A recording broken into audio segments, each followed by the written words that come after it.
What's up, everybody? What's up, Fly Zone, Fun for Volt, Papa Grizzly, Have Drone with Fly. What's up, Sergio? Fly Zone, Wallbanger. What's up, Rob Groove. What's up? What's up, JDA, King Keek? What's up?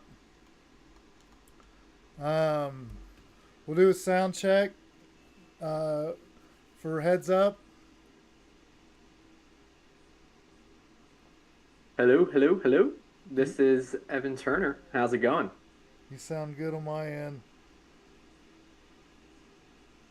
Perfect. I'll wait and see what they say. Sergio said, "What's up?" 4 a.m. can't sleep. Oh yeah, Rob Groove. I forgot. You're far away.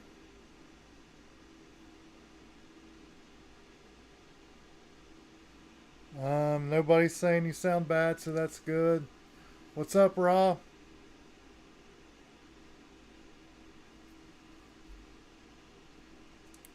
All right. Nobody's saying anything sounds bad. So, if you guys don't know, this is Evan Turner or Heads Up FPV.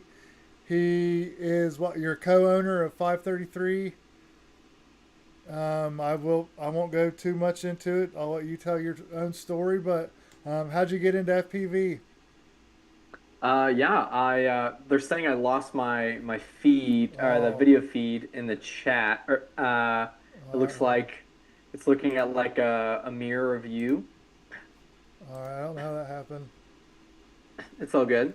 But while you're working on that, um, I got into FPV by flying with my dad. So my dad is Kevin Turner or Quad Doc, as some of you may know him, and he wanted a father-son activity, right? So um, when I was 5, 6 years old, we got into flying RC airplanes together. It was awesome. A really great memories back with my dad. Started competing, flying remote controlled airplanes, and eventually got into racing FPV drones. And that was in about I was about 2016, so about 9 years ago. So coming up on my decade of flying FPV, which I'm really excited about. And it all started as a way for my dad and I to hang out together, and it's continued to do that over the last, or to be that for us over these last 9 years. And the rest is history, I guess. That's that's crazy. 9 years. How often does your dad fly? Does your dad still fly all the time? He does. My dad flies with me quite a bit. Currently 533 still runs out of his basement. So the we'll get into it, I guess, in a little bit. But 533 still runs out of my parents' garage, essentially, our parents' basement. And he's of course there quite often. He's there. I get there before he leaves for work, and I'm there when he gets back from work. So he always comes down and says hey and helps out where he can. And we're always flying drones, which means by definition he ends up flying drones with us as well. That's really cool. My kids, my older boys, they flew with me some, but then they quit. Like, I still wish they would fly with me, but they don't. Yeah, That's I'm the oldest of four, so I have three younger siblings, and they are not super interested either. So it's definitely not for everybody. And one thing that my dad did is he definitely didn't pressure me into doing it. He always just I guess helped out or just encouraged me or gave me the ability to do it. And I think that made me want to do it more. That was what made it interesting. But I definitely had to pursue it myself. that's cool. I'm still trying to get you popped up for some reason. I don't know why it's not. Why you're gone. Yeah, it Um, seemed like after we did the mic check for whatever reason, I disappeared right after that. I know. I want to go turn. Let me try this. Um, Yeah, I've never had this problem. I told you there was an update 2 days ago, and I don't know if that's why. Um, um, yeah, this sucks. Like when I go to pick you, like it just mirrors me for some reason. Hmm. Um, I don't know. I guess I'll just move on. I'll keep messing with it while you're talking. That way they're Okay. not just sitting there listening to me. So like, at what point did you guys decide to start 533? Um, 533 was started, I would say rather selfishly because I was competing pretty heavily at the time and still am competing quite a lot, of course. But the problem I was running into is that I was not happy with the gear that I had access to, and I was struggling getting finding a company that would support me in trying new stuff. Looks like I'm up on the stream now, so whatever you did, just fixed it. Um, and I was struggling to get companies to make stuff that I was happy with, and the question came up actually from two big mentors, uh, and those being Serge from Pyro Drone and Trappy from TBS. And they said, "What's stopping you from just making your own stuff? If you're so unhappy about it, then go after and do it yourself. Like you can just it doesn't have to be anything big. You can do it yourself. And if you need any help, just let us know." So ended up doing just that. And our first product was obviously the Switchback, one of the first frames to have the arm locking mechanism that it did. And again, it was never made to be any type of business. I was 16 when it started. I was a sophomore in high school, and basically just took those sales and rolled them right into the motors, and took those sales and rolled them right into electronics. And I still have the table it started on. I still have the bin that it started on. Um, it again, it started out as I want better stuff so that I can race better. But then I started to see how making quality products and with quality service could benefit the community, and how I felt that I could make an impact. So it started out like that, and I started to slowly find a purpose that I was really had a lot of conviction in, and that's kind of rolled into what it is, and where I'm now, getting there at 5 a.m., leaving at 5 p.m., and um, just because I care. As simple as that. That is that's kind of the story of how it started, and how it's kept rolling. Is that your full time job? So it is. It hasn't always been. Um, let's see here. I'm losing here. Um, it hasn't always been. So at the beginning, I guess my income streams have moved around a little bit.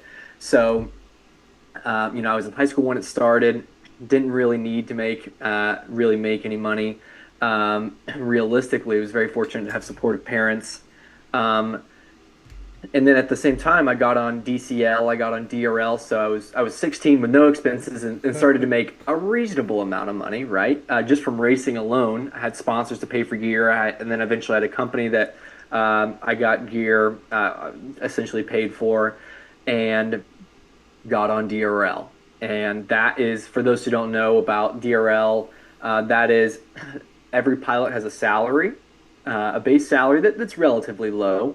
Um, and then you have bonuses on top of that. And so I was lucky enough I was on for 2 seasons, and I won like 80% of my races and won both seasons that I was on. So I was able to kind of build a nest egg there.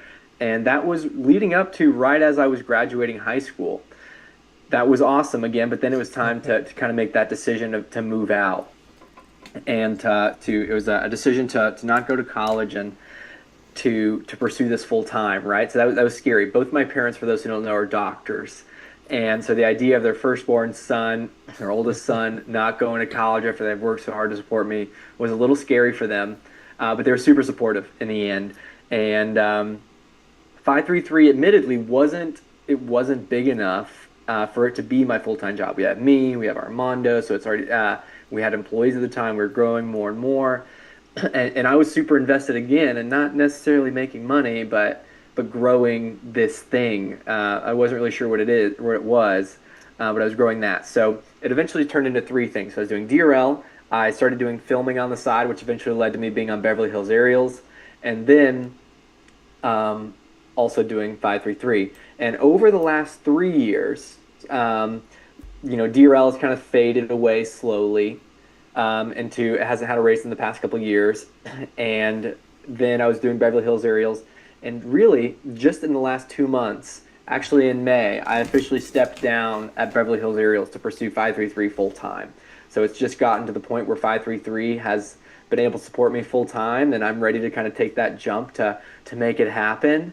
And so yeah, there's been some recent career changes actually. So it's a good time to ask. So I guess the answer is now that it is my full time job, but it's taken 5 years to get there, and kind of splitting it between a bunch of different things, but always stemming from the purpose or the goal for me, which is to get up every day and go fly a drone in some way. So I've always tried to find careers that would, or a career path that would take me down that route. And so far, I've been able to do it. And right now, 533 is the thing I'm most excited about to do that. That's really cool, man. And that's good advice. Like, you're doing good, man. As me being, I'm older. And like when I was turned 18, 19 years old, I just like got a good job. You know what I mean? Like, by good job, good paying job. And then, I've worked there my whole life. So like, that's Wow. cool. You do something that you want to do. Like, not going to college, that is like a big gamble, but I mean, you got good business going. You could always go back to college later if you need to. Like, but Of course. I think you made the right decision sticking with it, and because you if you would have waited and only been able to devote part time to that or whatever, it might not have grown to where it is now, and then you'd have been stuck maybe not doing something you love. No, absolutely. It's I've definitely over the past several years just learned the value of going all in, and I've of course there's risks there, but if you bet on yourself and go all in, it's certainly I've been fortunate enough for it to work out thus far, and so definitely advice I'm glad I followed. I want to say what's up to some people that popped in when I was working on getting you back on screen. What's up, JDA? What's up, Big Oily? What's up, Onyx? Hypnos, what's up? Who else? Freedom, what's up? I think I got everybody. Um, what's your favorite 533 product? Or 533, I guess I shouldn't say 533. My favorite Yeah. would be um, if I had to guess, or if I had to say, my favorite my favorite product would either be the Tiny Trainer V2. That is definitely up there from like a fun, trendy, cool product. It'd be either that, it would be potentially the Zigzag, as it's funky and new, and I really am excited about the shift or change that's happened. And then the third, I would say the Black Series motors, as just from an efficiency, smoothness, and performance perspective, it's just such a good combo. And then one other not 533 product that I just can't live without is HQ's R29 props. Like, my racing setup right now is feeling so dialed in with just those three. I could, with a Zigzag, the Black Series motors, and R29s, it is unbelievable. And so it's felt good to kind of land on that and have that as a foundation for everything. Oh, it's so awesome. Onyx said bring the footy back. Footy too. I can not confirm or deny if that will happen. But a footy two would. I think I agree that a footy two would be really cool. So that's my comment on that.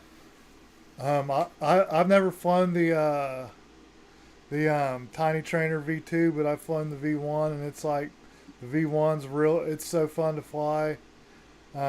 My son, he's 13 now, but that was he flew the V1 like a Nice. lot, and he hit metal poles, and I just expected for it to be like exploded, and go pick it up and it would be fine. Like I was shocked, like how how tough it was.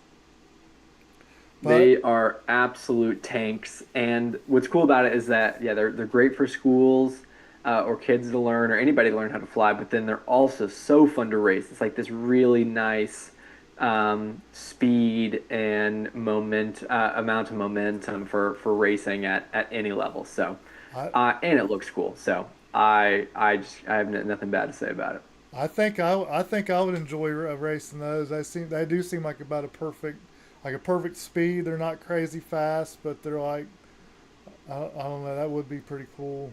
Um, Oh yeah. I don't think we've had any tiny trainer races around here that I know of.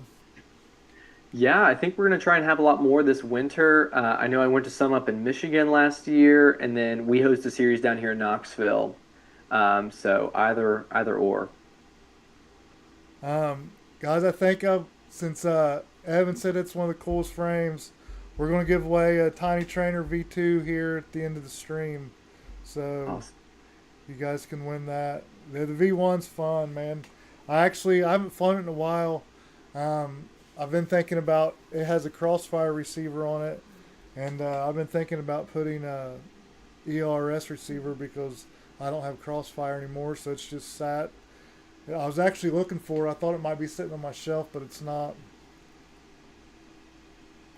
Very cool. Yeah, I guess the I'd like to I'll up the ante and we'll give away the hot and ready version of the Tiny Trainer V2. So it's the ready to fly.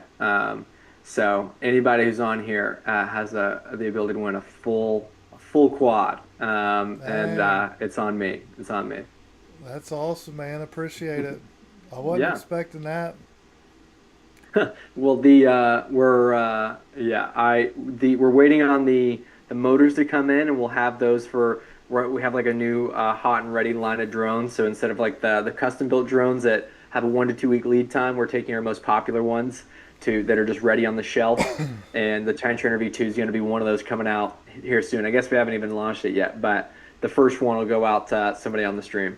That's cool, man. That's so cool. That's a good idea too, man. Cause like, people are excited, like, oh, I can't wait to get my drone, and then like two weeks plus shipping time. That feels like 6 months to somebody that's excited to fly. Exactly. So I'm excited. It's taking our most popular options and letting people get them instantly. Yeah, that's really cool, man. I appreciate it. Yeah, Um, and thank you, Fly Zone. Fly Zone's been putting in your site awesome. in the chat. Um, Thank you. you're on it, Fly Zone. Let me see. Onyx said you rock. He said, "Do you want his address now?" He could win. That'd be awesome. Onyx pretty lucky. I think he will win. Um, I thought I saw something else. I guess not. I'm gonna have this freaking fly. It keeps like landing on my hand. It's driving me nuts. I think it's the same one that was freaking woke me up this morning flying. It kept landing on me. I hate that. um, I know we talked a little bit about it earlier before we went live, but like how I said, I really enjoy like your race vlogs. That's like see behind the scenes stuff. Like most racers just put on like their flight footage, which is cool too. Cause I'm like, man, I wish I could even fly like half that fast. But like it's cool. You bring us everybody along with you, and it's just like feels like you're hanging out. I really enjoy that, man. Like what made you decide to vlog? So my first vlog that I did was at was in Turkey. I think like 2.5 years ago, and I remember the whole reason that I did a race vlog the first time was I got to Turkey for the World Drone Cup is what it's called.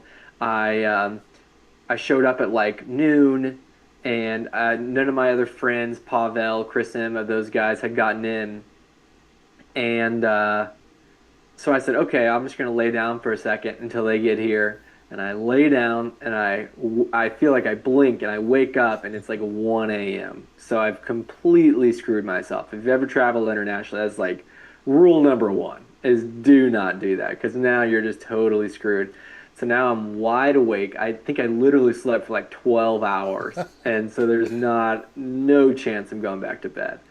And so I'm just sitting there and thought I didn't. It was a little scary. Like I didn't have Wi-Fi, I didn't have service.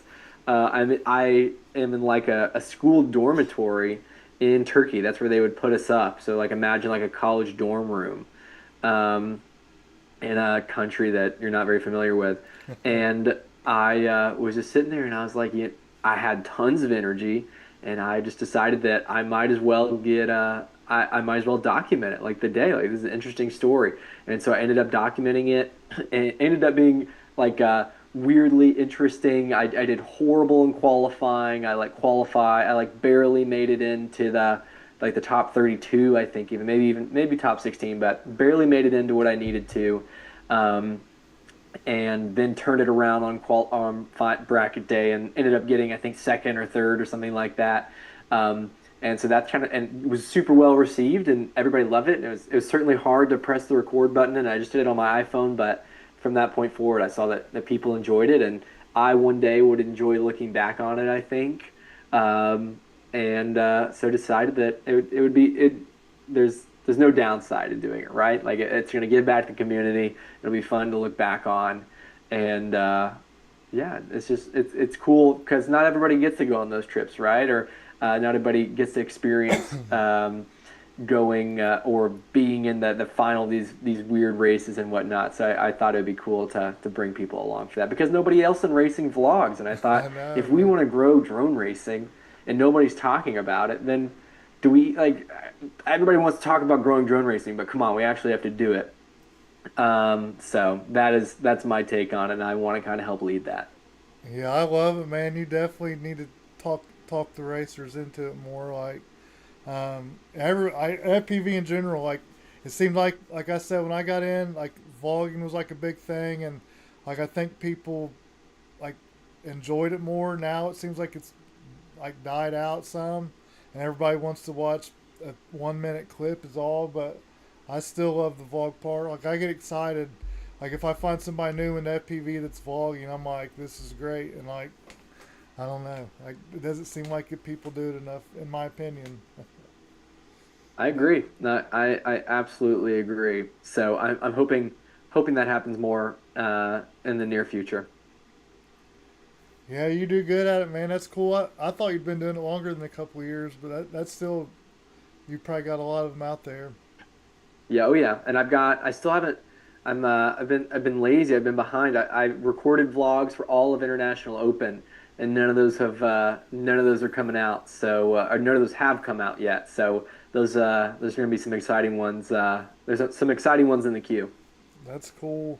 Um, there for a while, were you posting daily on YouTube, or was it like every couple days? It seemed like you had like a stretch there where you were posting a lot. Did you like challenge yourself to post more, or was it just random?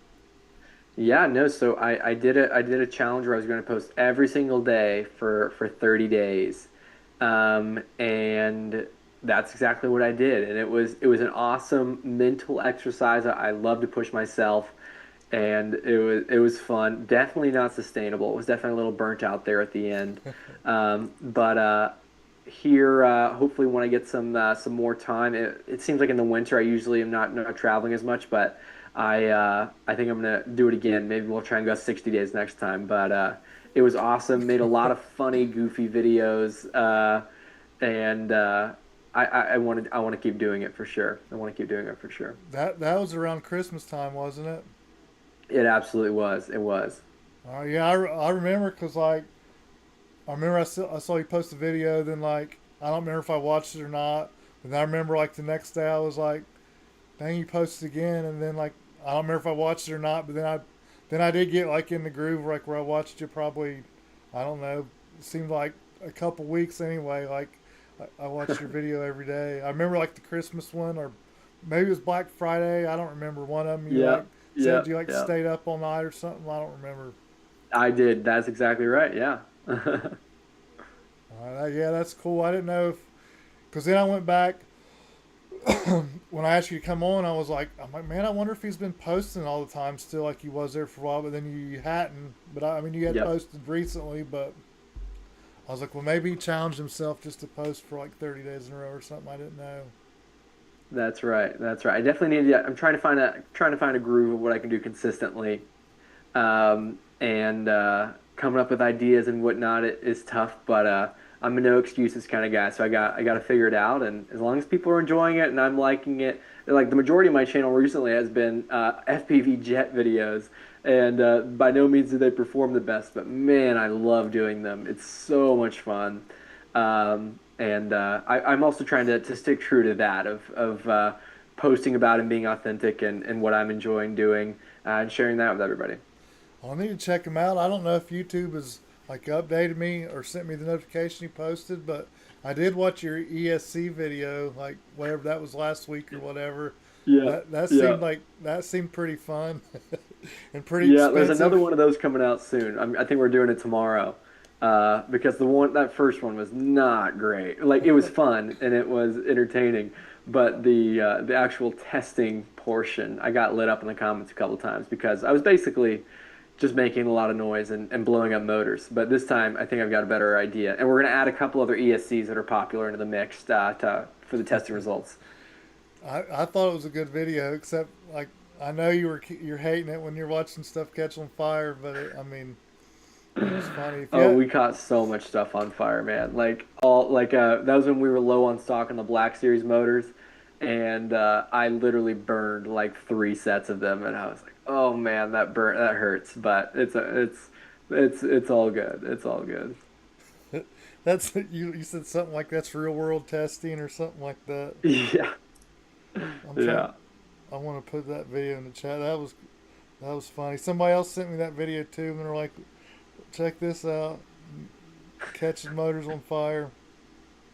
Onyx is asking if I stayed cool under the table, and I did. The only part is that when the motors start to get hot like that, the like it's essentially blowing that gross like burn smell right into you.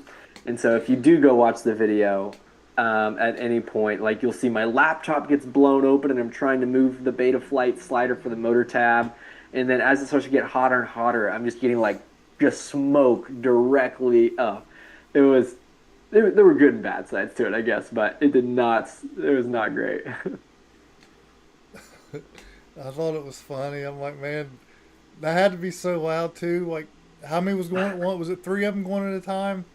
Yes, and I think the one we do tomorrow, we're gonna go somewhere else because like I remember doing the first run. The first run is the one I did all three quads at the same time. It was way louder than I thought. I didn't have hearing protection on, and then we get up from doing it with all these quads on fire. And I turn around and like all of my neighbors are on their front porch, like, "What are you doing?"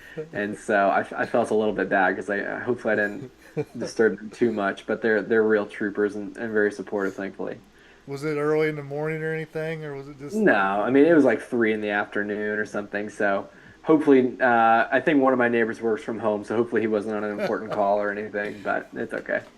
Yeah, I bet that was loud. That was funny. I was like, man, stuff catching on fire. They're probably like, what is this guy out here doing?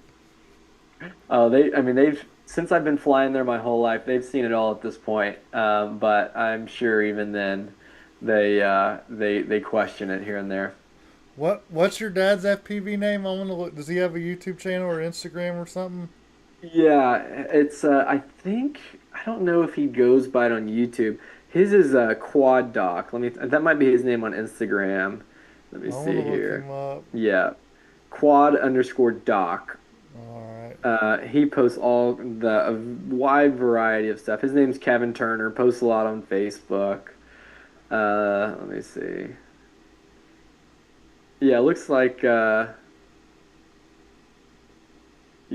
I guess his name's Kevin Turner on YouTube, but he Yeah. uh, he posts a fair bit, and again, he's a big part of the reason that I'm here today. Well, I'm clicking on it. He's Happy Gilmore is his story. We'll get into that though here in a little bit. That's cool, man. Like that's so cool. He was supportive like that, and you guys stayed into it together. That's really awesome, man. That's why like how the state of FPV is now, man. Like I hope like there's more stories like that in the future. Like I hope it doesn't come to an end. Yeah, I don't see my dad or I either stopping anytime soon. But and if nothing else, the memories we got to have traveling and whatnot together was or you don't get those back. So it's cool to have experienced those. Yeah, like my older son, he flew with me for a few years, and then once he got to be like 16, he stopped flying with me. Then my younger son, he flew with me for like from the time he was like 8 until he was like 12, and then like when he started getting a bunch of like neighborhood friends and stuff and playing basketball with them all the time, like Oh yeah. he stopped going with me then. But like my 12-year-old, he's flown like, or he's 13 now, but he's like flown with me in like crazy bandos, and he's probably been to like more bandos than like a lot of people in FPV, which is it's cool. It's like cool memories, but I wish like one of them would have stuck it out with me. Yeah, maybe, and they can always get back into it. They can always get back into it. Yeah, they never. My oldest son was going to. He was going to start racing whoops with me, and that's then COVID happened, and then so Uh, by the time he got back, by the time like racing came back around, he was out of the hobby. I gotcha. I think Onyx left. All right, Onyx, have a good one, man. See you, man. Um, all right, I thought I missed something. Evan's 5-inch 04 race quad video made me have to build one. So fun to rip around. That's what Hypno said. Oh yeah, I think I know exactly what video he's talking about. Those the oh 04. I still have an oh 04, a dedicated oh 04 race squad that I cruise around. Um, how close? How close is it to analog? Like as far as latency, is it like I It, don't mean I don't know the milliseconds or whatever, but it's it's pretty dang close. It's definitely not perfect, but in the grand scheme of enjoyment to performance ratio, it has to be higher. Um, I would say, HD0 is just good enough quality and better performance that it's worth sticking with if you really care about it. But I think it's really awesome, in my opinion, what DJI has done. They obviously make great stuff, and I think it's really cool what they've done and also encourage everybody to keep pushing to make better stuff as well. I haven't flown the O4 yet. I actually have in one of my 5-inch I have a Vista still, but I have a couple O3s. But like everybody I talk to loves the O4 as far for the latency, the race mode or whatever. Oh yeah, it's that is the way. That's the best part about it. That and the low light performance. The oh 04 is definitely better at low light. Um, I I didn't hop on the O4 train yet, so I guess it's good because now you can't hardly get them. So Yeah, hopefully, hopefully when the O5 comes out or something, I'll get the O4. yeah. There you go. I have so many. I probably have like 5 or 6 Vistas left. Like they don't break. It doesn't seem like. Yeah, those things are tanks. Yeah, and then like Hypno's pretty much talked me into going to the O3, and so then I have two O3s and like my main 5 inches that I fly, but then like my backup has a Vista, and I'm like I don't know. I'm still happy with the Vista, so I'm like I don't know what to do with all the Vistas I have. I'd hate to sell them and then need them like 6 months later. Yeah, you can't the reliability on them. And especially with oh 04 or just DJI stuff in general being hard to get, and potentially even harder in the future. I'd say it's probably a good idea to hold on to them. Yeah, I made somebody posted something on Facebook about the 04 or something about the 04 breaking, and I was like, I'm still flying a Vista from 6 years ago, and somebody commented, it hasn't been out for 6 years. And I was like, oh, sorry, my bad. I've been flying it for 5.5 years, which is true because I still have a Vista that works from 5.5 years ago. Wow. Like I think the only one I broke, I like sucked at soldering, and I burnt like a pad off of it, like the TX pad or something. So that's Hmm. like the only thing I broke on it. And I don't have I don't have like the battery readout or whatever now, but it still works. Nice. What's up, Technique? Fly Zone, you're number two. Who's number one? I like how they have the. Yeah, is that who's been here the long or who's been on the longest or what's that? What's that mean? Now that's something new. It's who has the most, who's chatted the most, Oh, okay, cool. but I don't know who's number one. Who's number one, Fly Zone? Because you're killing it at number two. Some must have to be somebody that's been talking to the very beginning. Because JDA's not. I don't see number one. Maybe number two's number one now. I don't see one number one in here. All Smags is number one. He's purple. That's why I didn't see it. It's a different color. I still don't see him recently. Thanks, Tech. What's up, King Keek? Oh, I said what's up to you earlier. I think King Keek, didn't I? Um, I guess I was kind of saving it for later, but this might be a long, good story, so I guess I'll go ahead and get into it now. If you guys don't know or have seen the movie Happy Gilmore, which I'm sure everybody here has, they made a Happy Gilmore 2, and I just found out like a few days ago that Evan got to fly FPV in the new movie, so that had to be awesome. So It like, it it was the opportunity of a lifetime, and I uh, I miss it. I miss it a lot, and it was last fall, so I was there from September to December. I'm pretty sure, off and on, up in New Jersey, and yeah, I'll never forget it. It was awesome. um, like, how did that happen? Like, did you just like rain luck out, or did you like hear about it and try to make it happen, or how? So the way my relationship worked with Beverly Hills Aerials was they kind of um, the jobs would go to them, right? But it very rarely does the client say, "Okay, um, I want to talk to the guy who's going to be there." They don't just go. They usually just hire the company, but the producers and the director, the DP said, I want to talk to this guy who's going to be there, right?" And so I was sitting right here in this seat. I was super nervous. The director and everybody gets on these, and they never heard of me and stuff. And we they were interviewing a lot of different pilots, and essentially what happened.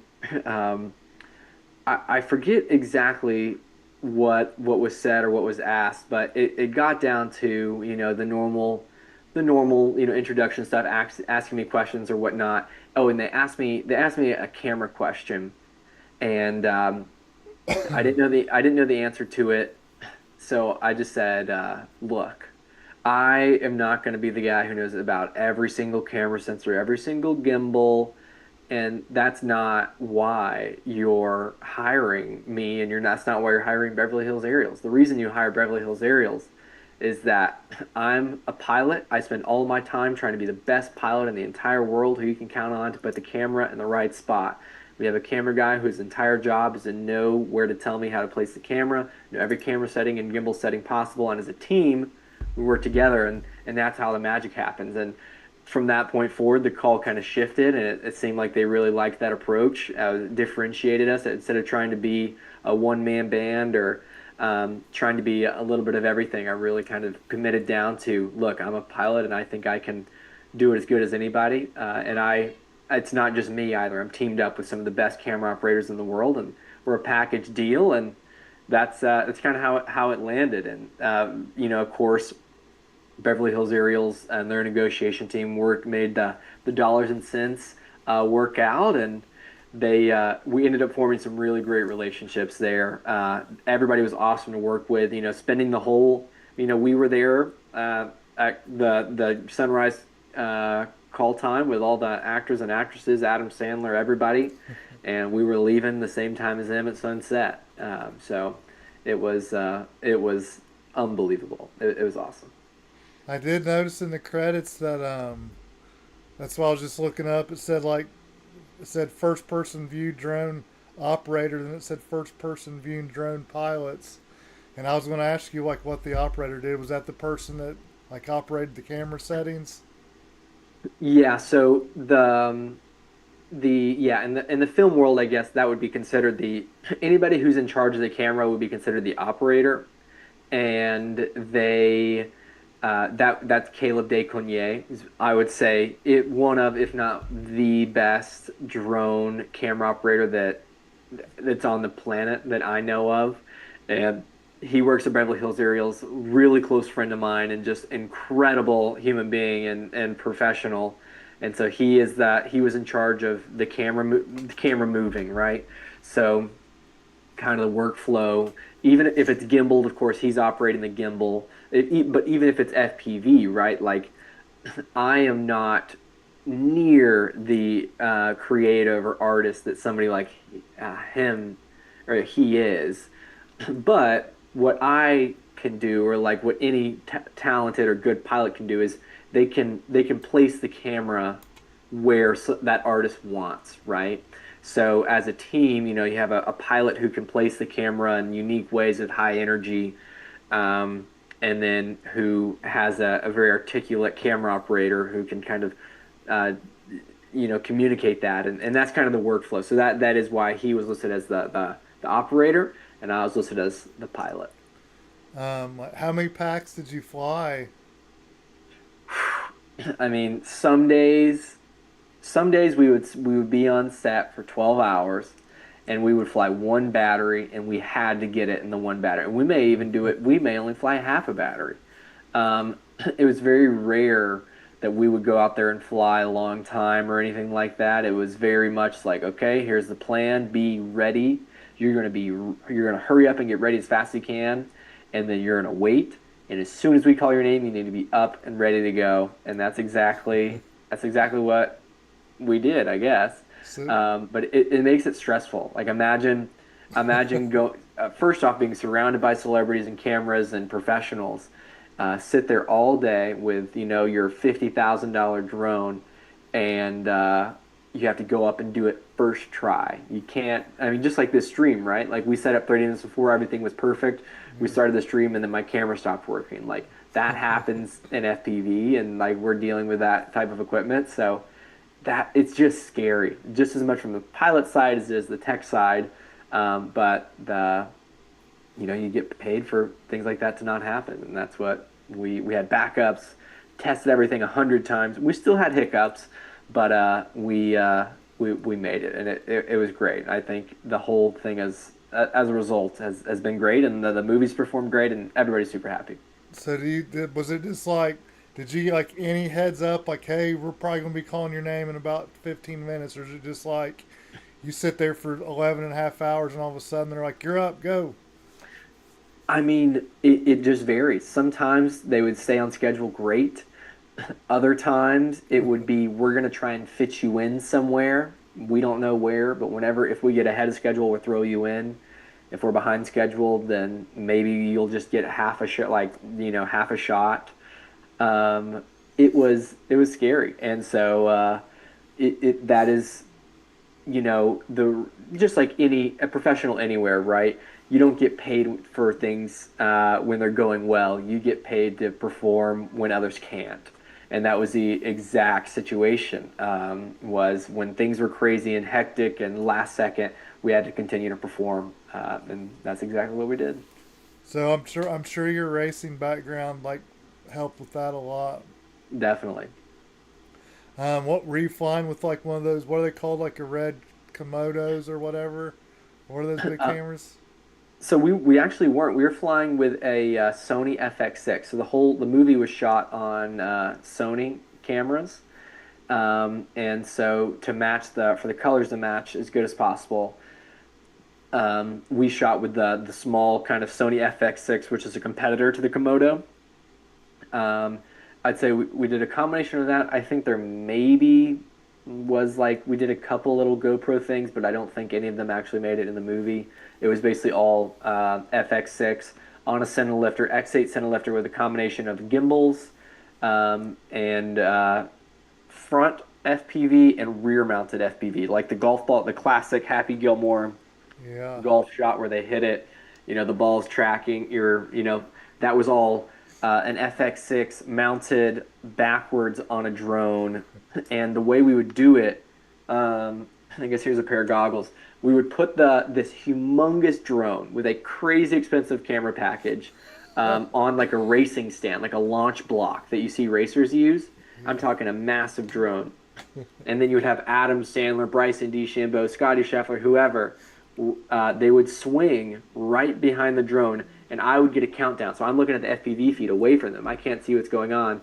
And then the AD, their assistant director is what it's called, will give a three, two, one, and then on go, they were supposed to be making contact with the ball, and I was supposed to be launching perfectly timed, and that's how we got the shot. But that is something I've never practiced before. My props were like on the bottom of the X8 were like inches above the ground, and you don't want to launch up because it doesn't look realistic. You kind of want to launch in balloon.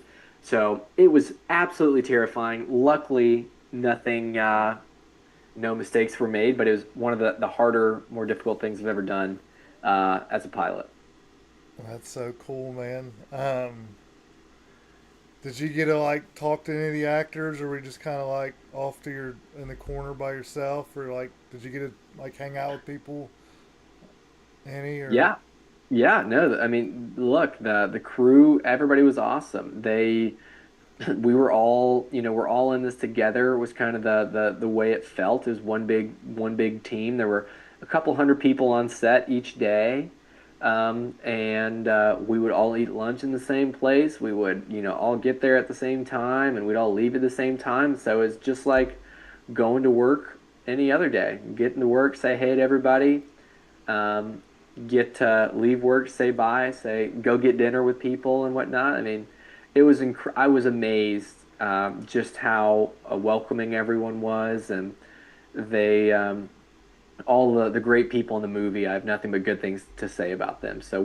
I was very lucky to hang out or spend time with some of the people we saw in the movie, and I think it's so cool that they took the time to talk to somebody like me, right? So they Yeah. were all interested in the drone and wanted to know what was going on in the drone and how we got into it. I mean, just like this, right? Like we sit just because I'm sitting there on set, maybe not doing something for 10 hours.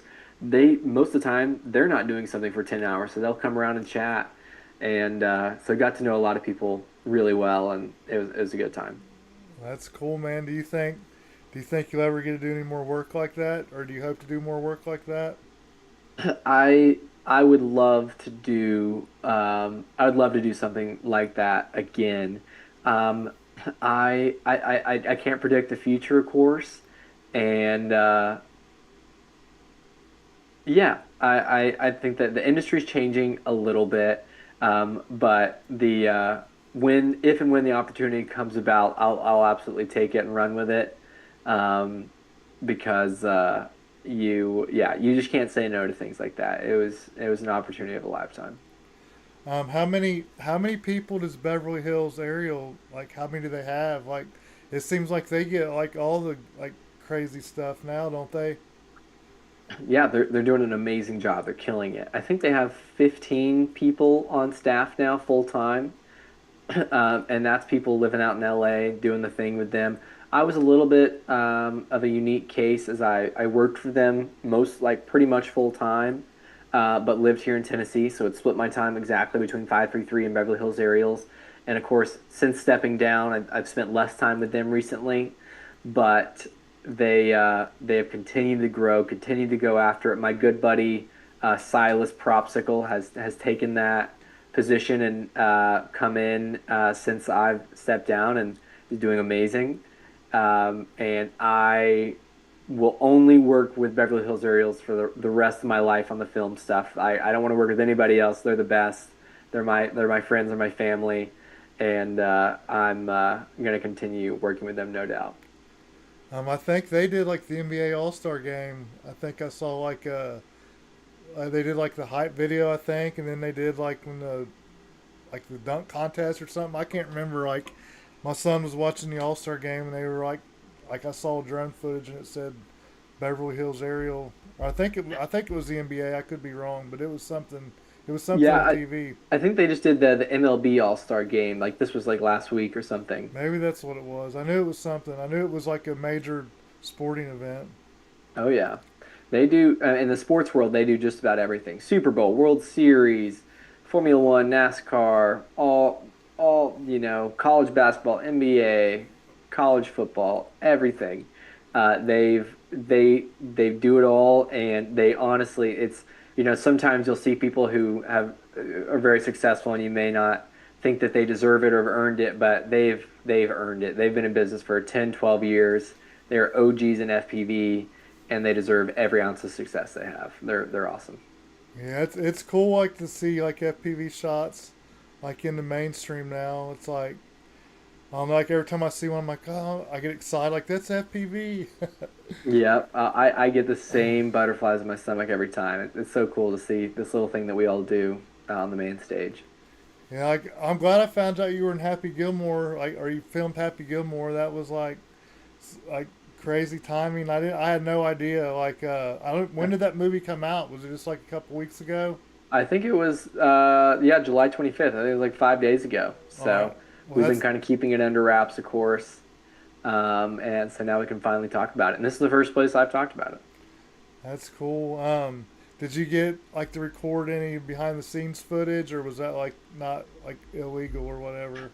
Oh no, there's I think Beverly Hills Aerials has been posting a bunch of it. So if you follow them on Instagram, you'll see a bunch of pictures and videos and whatnot on set, and I'm sure I'll post some here soon of some of my favorite moments.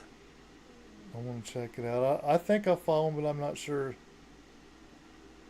Um, I think there's a lot of stuff on their story right now. that's cool, man. Yeah, I didn't even know the movie was coming out, and then I just saw like a commercial or something. It was like, and then I didn't think it was gonna be that good. I'm like, man, it's coming out on Netflix. Like, Happy Gilmore 2 on Netflix is probably gonna suck. But then I was like, it was a good like I enjoyed it. It wasn't as good as the first one, but it was still a good movie. I agree. I agree. I think no movies ever. I've never seen I've seen very few sequels that are as good as the first one, but I think this one is definitely on the upper end of it for sure. Yeah, the storyline was cool. Um, and then I do follow Beverly Hills Ariels. Um, yeah, the storyline of the movie was good, man. Like I kind of thought it was gonna be predictable, and I knew what was gonna come next, but uh, it stayed interesting. I really liked it. But then like I was like, oh, that there's an FPV shot. I figured it was gonna be the golf balls would be like the main thing. Like, Yep. did Adam Sandler could he hit the ball really like when he did his thing? Yeah, it was. This was. I guess this is a very real behind the scenes thing. Is that they have they're stunt doubles for everything. So Adam can hit the ball like that, but they're also stunt doubles, and so there were two other guys who looked almost exactly like him that could also do that, and they would sit there and practice all damn day, hitting golf balls like Happy Gilmore, and they were good. Like it was actually impressive. Um, they would have a little net set up and they would practice the step through and swing. Now, obviously, he doesn't hit like that all the time, but the question, can they actually hit like that? They absolutely, they actually can. It's yeah, it's pretty cool. Yeah, that I don't know. I know a lot of people used to try that back when the first one came out, so I figured that'll get more people trying it again. Oh yeah. That's really cool, man. That's I don't know that like did you fly every shot in the movie? Did you fly or did somebody else get to fly too? So it was me and the owner of Beverly Hills Aerials. So his name is Michael Izquierdo. He's the guy who started it all. Fantastic FPV pilot. And so I did. I guess I did nine. A good majority of it, and then I left for the last couple weeks, and he stepped in to finish it off, and he did awesome as well. So him and I split the FPV stuff, and then a separate company was used for like the like Inspire shots or FPV or like heavy lift shots. So like flying the stabilized drone and tracking the skyline or something. That was a separate company, but we did all the FPV and the higher energy stuff. Bagzilla asked, did you do the Super Bowl halftime show? Yep. So we did that last year, and then yeah, I guess that would be with also the pre-show, which was with Lady Gaga. She did like a concert in New Orleans, and so stayed up all night and did. We shot that super late in the middle of the night, and that's also I have a vlog of that on my YouTube as well. The Lady Gaga thing. I'll It have to was check. that was a scary one, but it turned out great. I don't think I watched it. I'll check it out. That was a good question, Bagzilla. What's up, Bagzilla? I didn't see you pop in. I try to stay up on the chat. I'm usually bad about it. Somebody else said something. Greed Fox is just like race day, being ready for the beep when it's your turn, half the battle. It absolutely is. It's as much mental as it is anything. Like sometimes you'll get in your own head. What else? So since you've got to do the Super Bowl and Happy Gilmore, what else have you got to do? I didn't know you got to do all that stuff. That's really cool. So I guess I've done the last four Daytona 500s, maybe yeah, Dang. three or four of those, PGA events, live golf events, car commercials, Formula One races, NASCAR, or a variety of NASCAR, X Games, downhill skiing, um, MLB World Series. I was the first person to fly a drone over the field for MLB at the World Series. The last two or three Super Bowls. Uh, I've been super fortunate, and it's been an awesome last few years, and credit to Beverly Hills Aerials and them doing a great. It's I would say it's more in part to their what they do so well in the logistics and the negotiation and just everything that they do is so top tier. And I just have been one of those people who's been lucky enough to kind of go along the ride with them. But I've been lucky to go to some really fun places with them. Yeah, that's really cool, man. I didn't know all that. Um, that's so awesome. That has to be so much fun. I'm sure when you started flying FPV 9 years ago, you weren't gonna be like, oh, 9 years, I'm gonna be flying at the Super Bowl. No, I absolutely wasn't. I was not thinking that, and I'm sure Evan 9 years ago would be smiling ear to ear if he knew that was the case.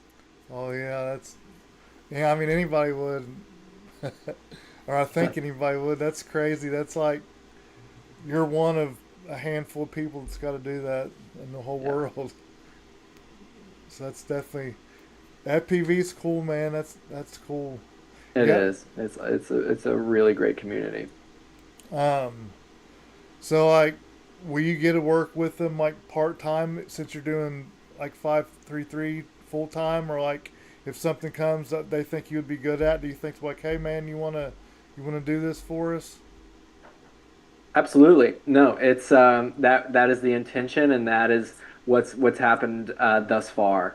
So they again, I'm not on their not on their full time, but I am still very interested in their success at a personal level, and so I the kind of invitation is out mutually. Is any way I can ever help them, and if they ever get in a bind, call me, and I'll make it happen because they've done so much for me over the last few years.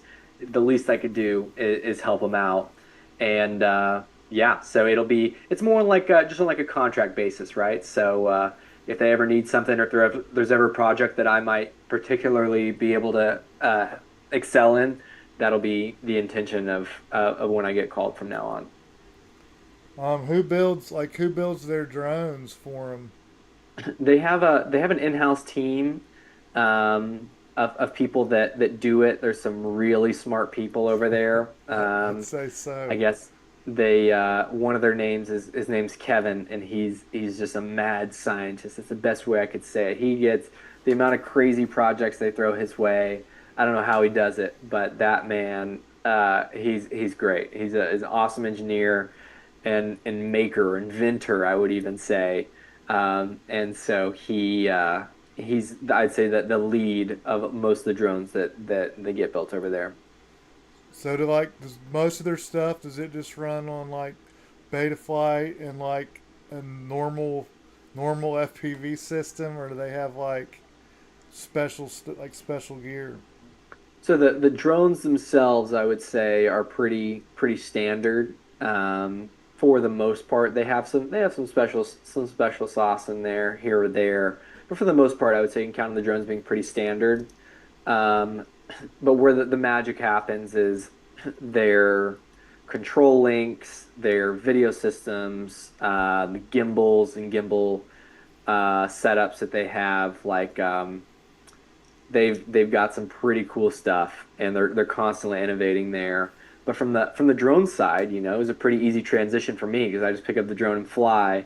But all the fancy stuff on the drone is what's always differentiated them.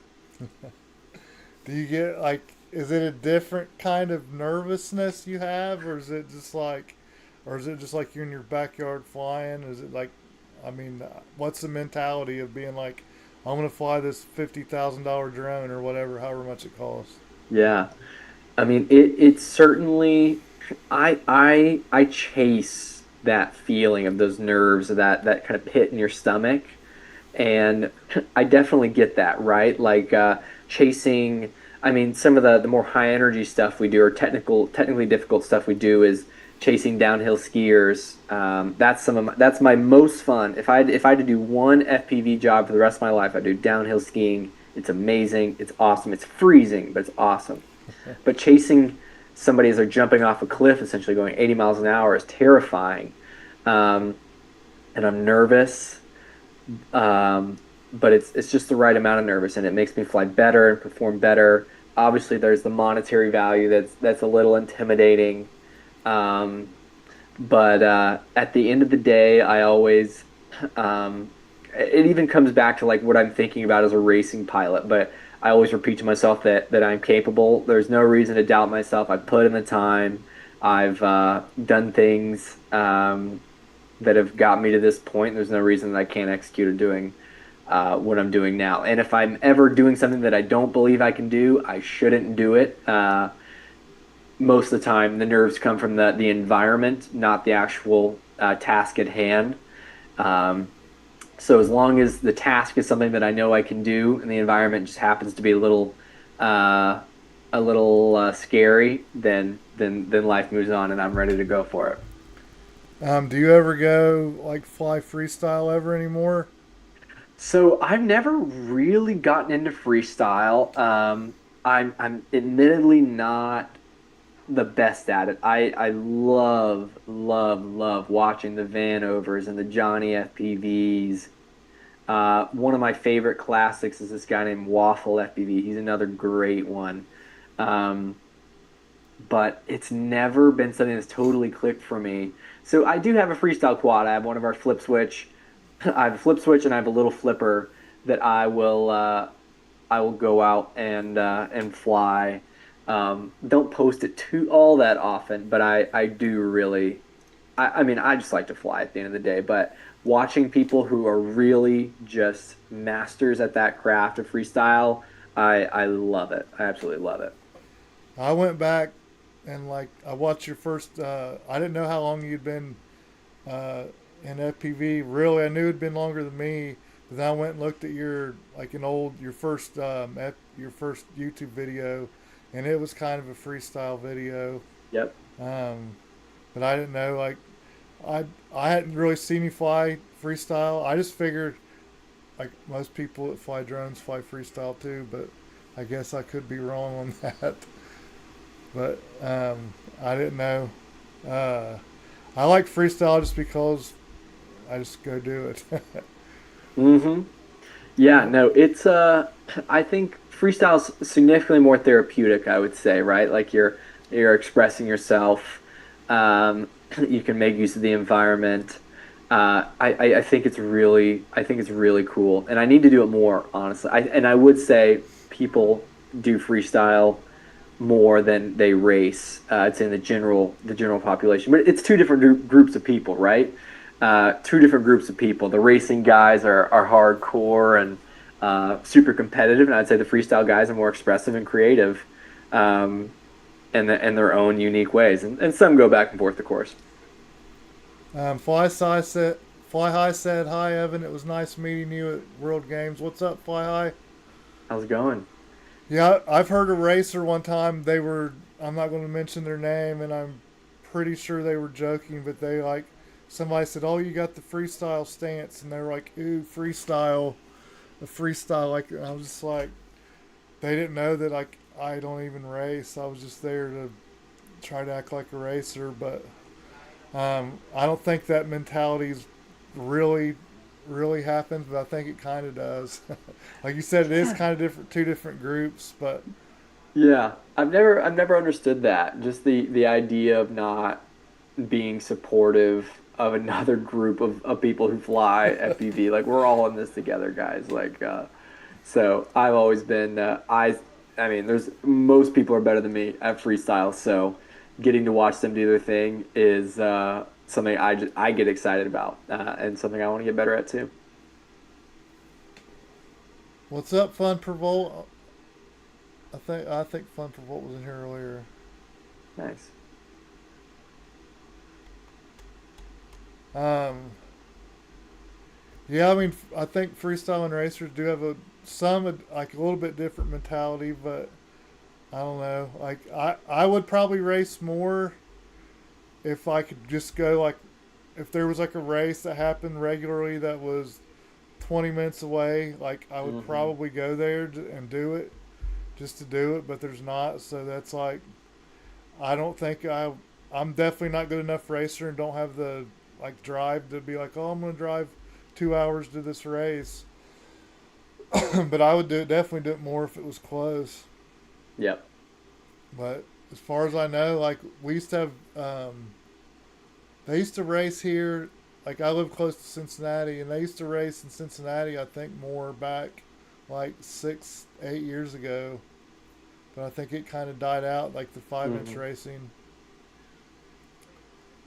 Yeah, the racing it seems like it ebbs and flows in different regions of the U.S.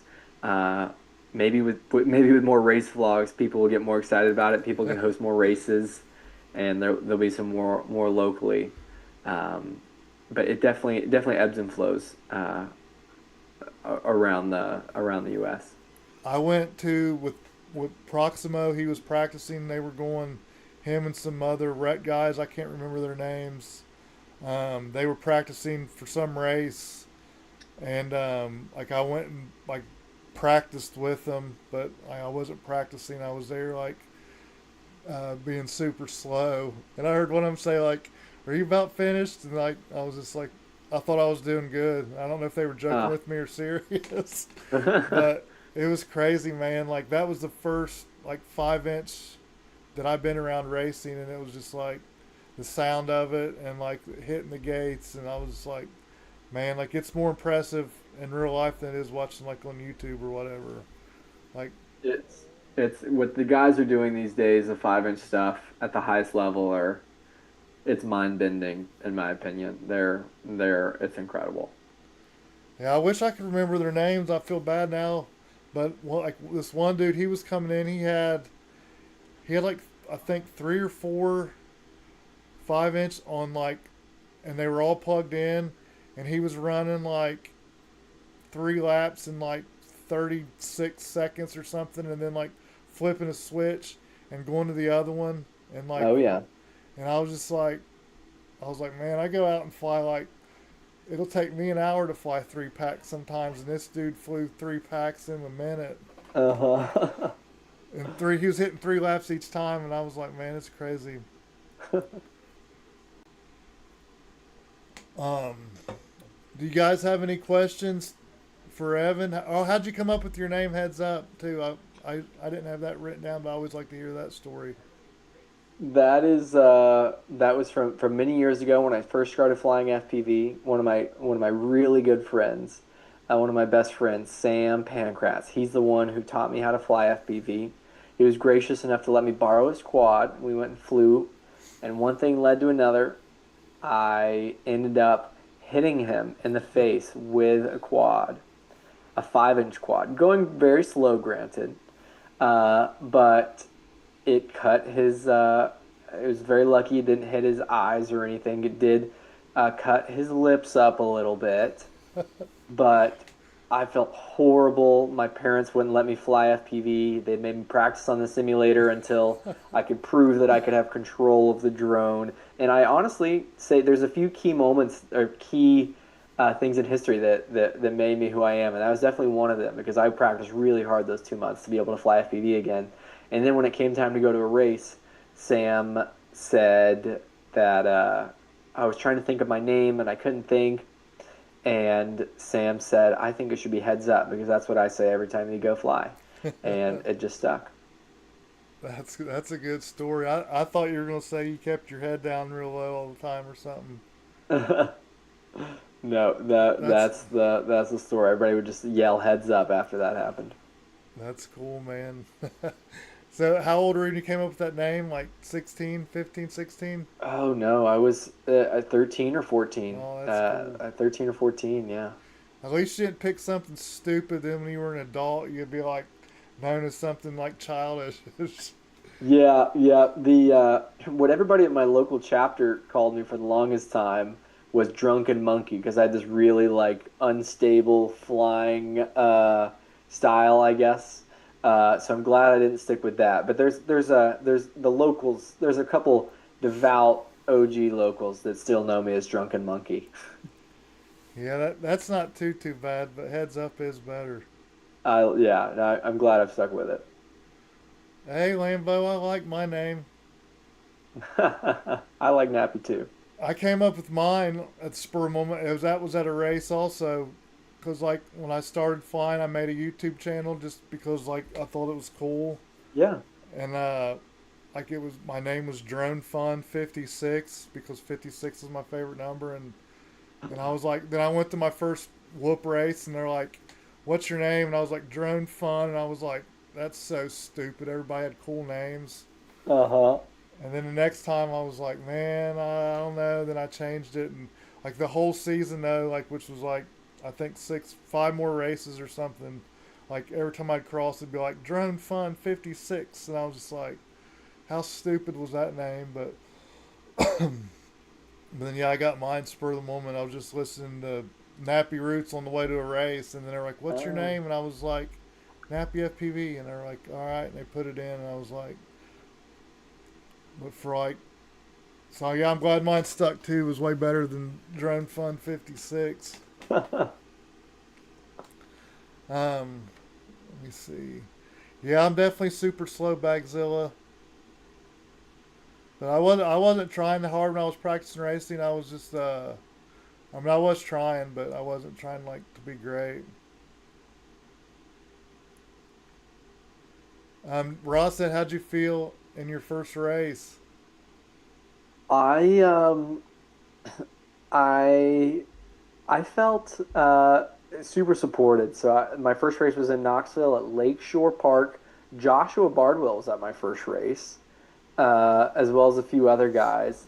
Joshua Bardwell lives close to me over here, and I did horrible. I went with my friend Sam. I was nervous. My drone was breaking. I didn't know how to change the channel. Like every stereotypical thing you could do wrong, I did wrong. But it made me who I was today, and I love to tell that story because uh, so many people go to a race and they're nervous about doing something wrong and they feel bad or they didn't know what to do, and I have gone through everybody starts in the same place, right? Everybody starts at zero, and so I think that's really important for other people to understand. Um, because yeah, my first race went horribly. I broke everything, and I had no idea what was going. I probably plugged in on somebody, and I but I showed back up the next time and learned a little bit from there, and learned a little bit from there, and learned a little bit from there. Made friends along the way, and it turned into what is now my career. But everybody starts at zero, and I did as well. Yeah, that's true, man. Like I haven't been to a serious race, so like it seems like everybody's pretty cool with like new people. I know, but I guess if you're like a real serious race, you're probably going to be already like you already had to have a clue what's going on. So that's cool. You were supported. Like people were cool with you, and especially being a kid. Like I can see some people being grumpy, like grumpy old man. Like who's this kid here? Yeah, no, they were all great. They were all great. So Bardwell was at your first race. You met like one of the most famous FPV people at your first race. Yeah, I mean, he lives just down the road from me. He came to the local race, and I just happened to run into him. And he saw me, continue to practice and get better and better. And he's always been great. People have asked me about Bardwell before, and he's an awesome dude, and always been. He's super supportive of the club here, donates to it, and helps everybody out around here. He's a stand up guy, and yeah, he was at my first race. That's pretty. That's a pretty cool story. Um, yeah, he's got what like 500,000 subscribers or something. He's probably Something like like it. yeah, He does amazing. Another one of those people who's earned every bit of success. yeah. I mean, I guarantee anybody, almost anybody that's done anything in FPV's probably at least watched one Bardwell video. 100%. I was like, it felt like I was looking something up on his channel every day when I first started. I probably watched. Well, I've learned. I know I've learned everything from Betaflight from watching his channel. And Oh yeah. I remember like he would come out like I remember he made a video and was talking about how they weren't going to support the F3 boards anymore, and I was like, I didn't even know what an F3 board was, and then I realized I had one, and that was like on Betaflight 3.2 or something like that. I don't remember, but yeah, I've been watching him forever. That's cool, man. Let me see. I don't if I saw another question. Um, that was the last one. Do you want to do the giveaway, or you got anything else you want to talk about before we get ready to start ending it here? No, I don't have anything. I just want to say I appreciate everybody tuning in, and thanks for inviting me on. As far as the giveaway, I'll make sure to send you an email for them to reach out to. And I'm going to put the giveaway 100% in your hands. I don't know how you like to do it, I'll just but you just tell me who you think deserves it and who won it fair and square, and then I'll get in contact with them, and we'll be good to go. I usually spin a wheel. I'm looking for my pen. Um, I usually that way like it's just random. It's a quad giveaway, and it's like a raffle. Well, you'll see it here in a second. Um, Make sure you guys go sub to Evan because he's very generous to do what he's doing. I appreciate it. I definitely wasn't expecting that. But if you guys want to win, what do you call it? A hot and ready. Is that right? I don't want to say it Yep, wrong. the Hot and Ready Tiny Trainer V2. So ready to go. We can do any video system that you want in there, as long as we can get it. DJI O4 will admittedly be very hard to get, but HD0, walk, snail, analog, any receiver that you want in there, we'll get it done. And as long as we got the parts, or you give us some time to get the parts. So I wish you all the best of luck in this one, and yeah, we'll be in touch to whoever wins. If you guys want to enter, I guess um, just put heads up in the chat, and then I'll spin. I'll do the giveaway. Do spin or spin. I guess it's a raffle now. Uh, just there you go. Heads up. There you go. Fun for Volt.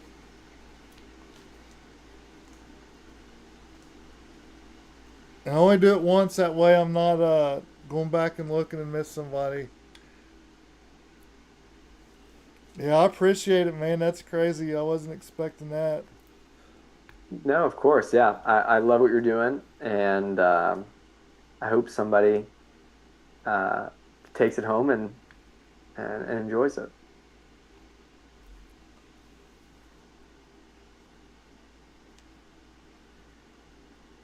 I need to get my V1 out. It's analog, but um, it's fun to fly. I was just thinking about it. Last time I went and flew at my old spot that I used to fly at, where my son would fly at a lot, and where he would hit hit a metal pole with it, like I don't know how many times. And I was like, man, I want to get it. I want to get out and fly it. Let's see. I'm trying not to miss him by the first time.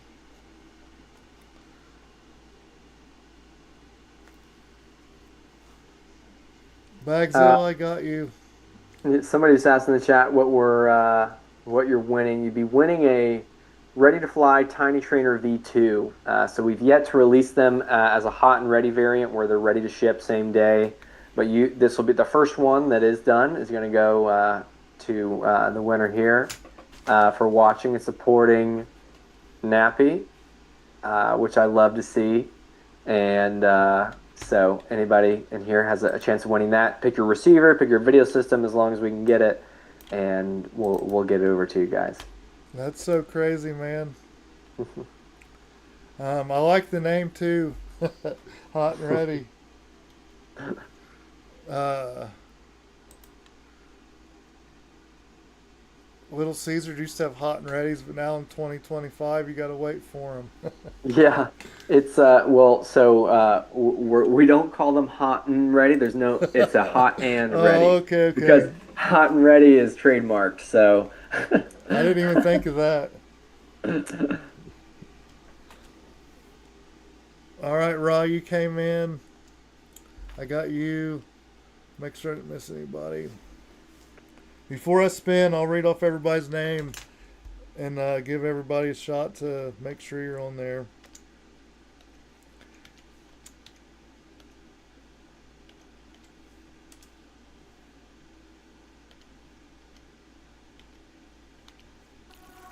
Yeah, you don't want a pizza place suing you.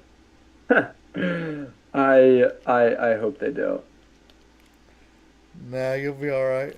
Yeah. Man, every time I type in somebody's name, it like go to change the scene. I must have one of my hotkeys. That's funny. I know, I didn't even realize that till just now. I keep looking up and I thought it was cutting out. I guess it's it's not doing it now. King Keek, your name's going to be King. I think that's pretty self-explanatory, but nobody can ever say King Keek's name right. It's funny. Jenny D, you'll be Jenny. That's easy enough too. And then Raw. Alright, so I have Fun per Volt, Fly Zone, Bagzilla, Hypnos, King Keek, Sergio, Red, Jenny, and Ra. Yeah, I got you. Pizza, Did you, pizza. did you get a Papa Grizzly And Lambo. I did not. Papa Grizzly, you'll be Papa. That's quicker. And then Lambo. And then did you get Hypnos? Yeah, I got Hypnos. I Jenny hit. D, did you get them? Yeah, I got Fun per Volt, Fly Zone, Bagzilla, Hypnos, King Keek, Sergio, Red, Jenny, Ra, Papa Grizzly, and Lambo. All right. I think you're good. All right, I'll give you guys. I will bring the wheel up. You will disappear for a second, but I'll get you back on. The reason you were gone last time was uh, because I had my camera on in Zoom and it was messing it up. I don't know why. Hmm. But do you guys see your names? Can you see it? Is that Yep, we see it. all right? Here you go. I'm gonna spin it.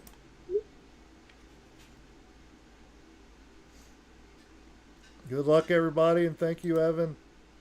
Yeah. Hypnos found this FPV giveaway. I think I forget who uses it. Somebody else uses it.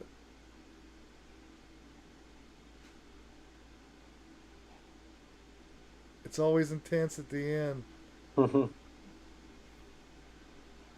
Hypnos won. Wow. It was his. He's the one that came up with this. He cheated. Congratulations, Hypnos. Congrats, man.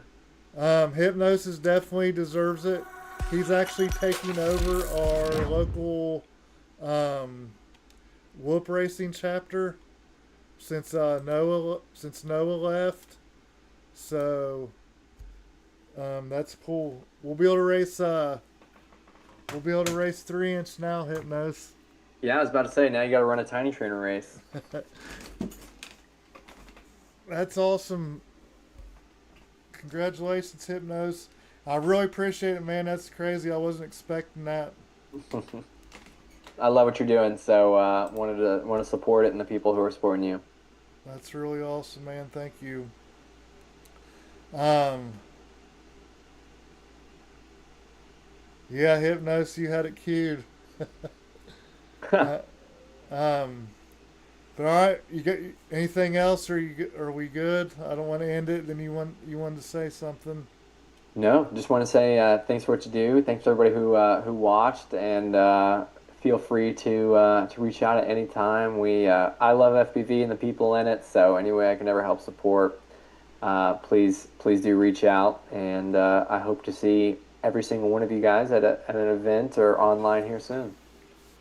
All right, man. You guys, everybody go sub to Evan, and I appreciate it, man. And thank you guys for watching.